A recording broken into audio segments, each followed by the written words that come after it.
Nina Bobo, oh Nina Bobo.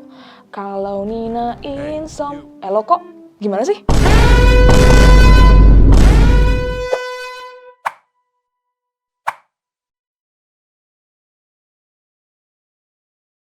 Oke, bayangkan skenario alternatif di mana Nina adalah orang beneran.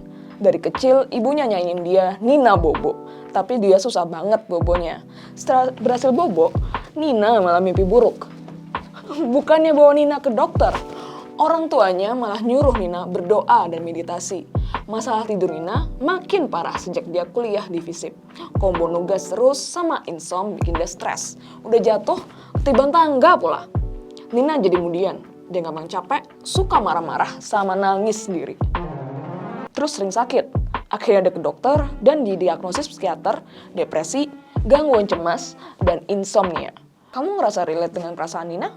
Kamu nggak sendiri, karena seenggaknya ada 28 juta penduduk Indonesia yang mengalami insomnia. Layaknya nafas dan makan, tidur adalah kodrat manusia. Tapi ya kenyataannya 10-30% penduduk tiap negara punya masalah gangguan tidur. Penyebabnya sih ya bermacam-macam ya. Bisa stres, bisa terlalu sering begadang jadinya susah tidur, kebiasaan tidur alias sleep hygiene yang buruk, penyakit, menopause, dan masih banyak lagi.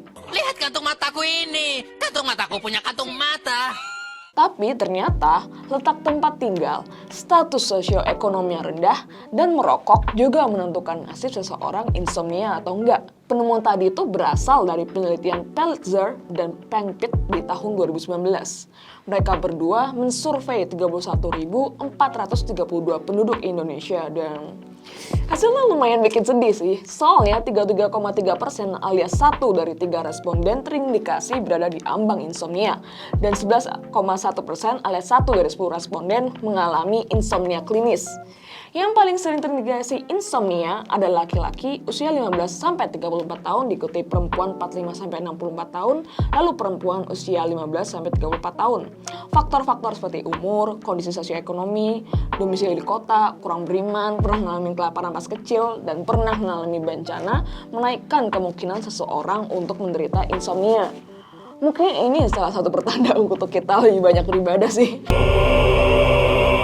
Terus ya, para responden yang insomnia ini biasanya perokok, lumayan fit, tapi jarang makan sayur dan buah. Selain kelompok ini, orang-orang yang punya sakit kronis juga cenderung mengidap insomnia. Kemungkinan karena sakitnya itu yang bikin mereka susah tidur.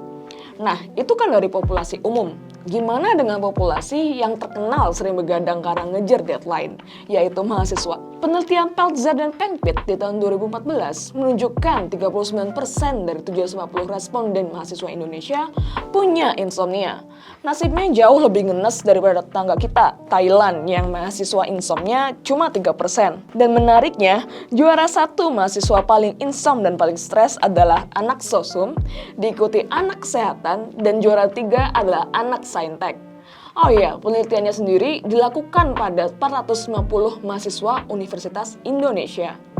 Anak-anak sosum nih pada migrain apa sih? Kok pada stres? Pada insom? Mungkin ya tugas kalian pada gampang-gampang ya? Ya, kalau lihat datanya sih nggak berlebihan buat bilang kalau insomnia udah jadi penyakit endemik di Indonesia.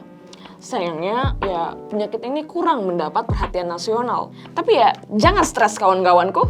Biar nyambung sama judul, sini saya kasih tahu cara biar kamu bisa tidur enak di malam hari. Pertama, jangan tinggal di kota, karena kota adalah sumber kebisingan dan stres. Kembali ke desa buat macul bisa jadi solusi solutif buat kalian yang udah muak sama kehidupan kota. Kedua, meditasi atau olahraga. Ini gratis dan cuma butuh motivasi doang. Yang ketiga, minum suplemen pembantu tidur kayak melatonin. Harganya lumayan sih, di kisaran ratusan ribu, tapi seenggaknya legal, nggak kayak ganja. Keempat, membeli peralatan tidur yang mumpuni, seperti bantal dan kasur memory foam, spray tension, dan selimut berat yang memberikan sensasi dipeluk. Tapi tentu saja, solusi ini membutuhkan uang yang banyak dan bukan untuk kamu sobat-sobat miskin. Kelima, cek ke dokter, siapa tahu kalian punya masalah kesehatan.